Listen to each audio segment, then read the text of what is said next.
اعوذ باللہ السمیع العلیم من الشیطان الرجیم بسم اللہ الرحمن الرحیم۔ جب قوم عاد نے حضرت ہود علیہ السلام سے ان کی دعوت کے جواب میں یہ بات کہی کہ لگتا یہ ہے کہ ہمارے بعض معبودوں نے آپ کو آسیب زدہ کر دیا ہے، تو فوراً اللہ کے پیغمبر کہنے لگے کہ میں اللہ کو گواہ بنا کے کہتا ہوں، تم بھی گواہ بن جاؤ، تمہارے شرک سے میں بیزار ہوں۔ اللہ تعالیٰ کو چھوڑ کر تم سب مل کر میرے بارے میں مکر و فریب کر لو اور مجھے کچھ بھی مہلت نہ دو۔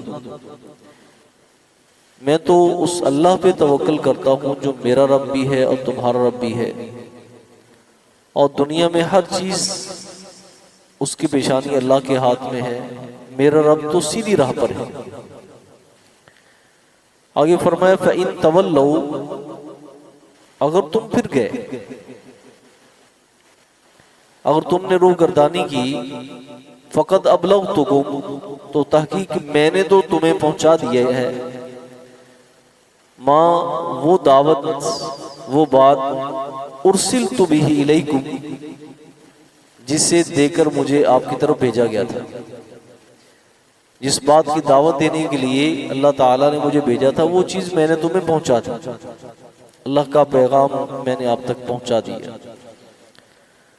وَيَسْتَخْلِفُ رَبِّي قَوْمًا غَيْرَكُمْ، اور تمہارا جانشین بنائے گا، یعنی تمہاری جگہ پہ آباد کرے گا میرا رب قومن ایسے لوگوں کو غیرکم جو تمہارے علاوہ ہوں گے۔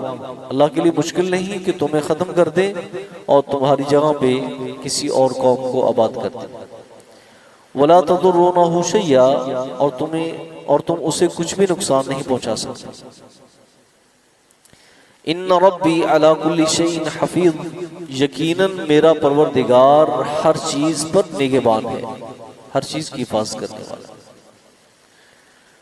تو اللہ فرماتے ہیں وَلَمَّا جَاءَ أَمْرُنَا، اور جب ہمارا حکم آن پہنچا، یعنی جب ہم نے اس قوم کے لیے سزا اور عذاب کا فیصلہ کر لیا نا، اور ہمارا حکم آن پہنچا، نجینا ہودن، تو ہم نے نجات دی ہود علیہ السلام کو، والذین آمنوا معہ، اور ان کو جو ان کے ساتھ ایمان لائے تھے۔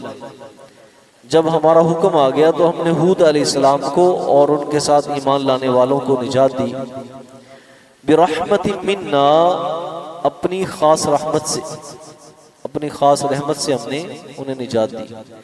وَنَجَّيْنَاهُمْ مِنْ عَذَابٍ غَلِيظٍ، اور ہم نے ان کو سخت عذاب سے بچا لیا، اور ہم نے ان کو سخت عذاب سے بچا لیا۔ فرمایا وَتِلْكَ عَادٌ، اور یہ تھی قوم عاد، یہ تھی قوم عاد، جہدوا بآیات ربہم، جنہوں نے اپنی رب کی آیات کا انکار کیا، وعصوا رسلہ، اور انہوں نے نافرمانی کی اللہ کے پیغمبروں کی۔ قرآن مجید کا اسلوب دیکھیں کہ یہاں پر بھی اور دیگر مقامات پر بھی، سورہ شعراء میں اور دیگر سورتوں میں بھی، کہ کوئی قوم اگر ایک پیغمبر کو جھٹلاتی ہے نا تو سمجھ لو کہ اس نے سب پیغمبروں کو جھٹلا دیا۔ یہاں پہ اللہ نے جمع کا لفظ بولا ہے، رسولہ نہیں بولا، کہ انہوں نے جناب وہ نافرمانی کی اپنے رسول کی، نہیں، اللہ کے تمام پیغمبروں کی، رسولہ، کیونکہ ایک پیغمبر کی تکذیب، ایک پیغمبر کو جھٹلا دینا ایسے جیسے تمام انبیاء کو جھٹلا دیا، جسے دوسرے مقام پر ان الفاظ سے تعبیر کیا گیا ہے کذبت عاد المرسلین، کہ قوم عاد نے تمام پیغمبروں کو جھٹلا دیا اور انہوں نے اس کے رسولوں کی نافرمانی کی۔ واتبعوا امر کل جبار عنید، اور انہوں نے پیروی کی، تابعداری کی ہر سرکش نافرمان کے حکم کی، یعنی اللہ کے پیغمبر کی دعوت کو چھوڑ دیا انہوں نے، اور جو ان میں سے سرکش تھے نا ان کے پیچھے لگ گئے۔ جو بڑے نافرمان اور سرکش تھے نا، ساری قوم ان کے پیچھے لگی اور اللہ کے پیغمبر کی دعوت کو چھوڑ دیا۔ وَأُتْبِعُوا فِي هَذِهِ الدُّنْيَا لَعْنَةً، اور پیچھے لگا دی گئی ان کے اس دنیا میں لعنت، وَيَوْمَ الْقِيَامَةِ، اور قیامت کے دن بھی، یعنی اللہ تعالیٰ کی پھٹکار اور لعنت ان کی مقدر بن گئی اس دنیا میں بھی اور آخرت میں بھی۔ الا خبردار، ان عادا کفروا ربہم، کہ بے شک قوم عاد نے اپنے رب کے ساتھ کفر کیا۔ الا خبردار، بعدا لعاد قوم ہود، اور جناب ہود کی قوم عاد پر بعد یعنی لعنت ہو، دوری ہو۔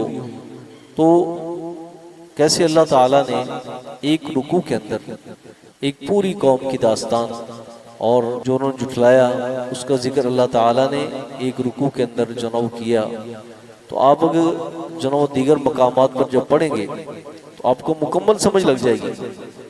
جیسے سورہ الحاقہ میں اللہ تعالیٰ نے ان کی جناب ہلاکت کا منظر پیش کیا ہے کہ ان پر عذاب کیسے آیا، ٹھیک ہے۔ اللہ تعالیٰ فرماتے ہیں سورہ حاقہ میں کہ سخرها علیہم 7 لیال و8 ایام کذبت ثمود وعاد بالقاریہ واما ثمود فاہلکوا بالطاغیہ واما عاد، جو قوم عاد تھی، فاہلکوا بریح صرصر عاتیہ، ان کو ایک تیز و تند طوفان نے آن لیا۔ اور سورہ احقاف میں جو اللہ فرماتے ہیں نا کہ انہوں نے جب اپنی بستیوں میں بادل کو آتے دیکھا نا تو کہنے لگے ھذا عارض ممطرنا، یہ بادل ہمیں بارش دے گا، لیکن اس میں کیا تھا، اس قوم کے لیے ایک بہت بڑا عذاب جو ہے وہ چھپا ہوا تھا۔ سخرها علیہم 7 لیال، جو وہ تیز و تند طوفان ان پہ برابر چلتا رہا 7 راتیں اور 8 دن، ٹھیک ہے، خصوماً، جو یعنی برابر چلتا رہا۔ فَتَرَ الْقَوْمَ فِيهَا صَرْعَا، آپ دیکھیں گے قوم کو کہ یہ جنہوں گرے پڑے تھے، کَأَنَّهُمْ أَعْجَازُ نَخْلٍ خَاوِيَةٍ، جیسے جنہوں کھجوروں کے تنے گرے ہوتے ہیں۔ فَهَلْ تَرَى لَهُم مِّن بَاقِيَةٍ، کیا آپ نے ان میں سے کوئی باقی دیکھا ہے کہ جو باقی رہ چکا؟ سب کو اللہ تعالیٰ نے نیست و نابود کر دیا۔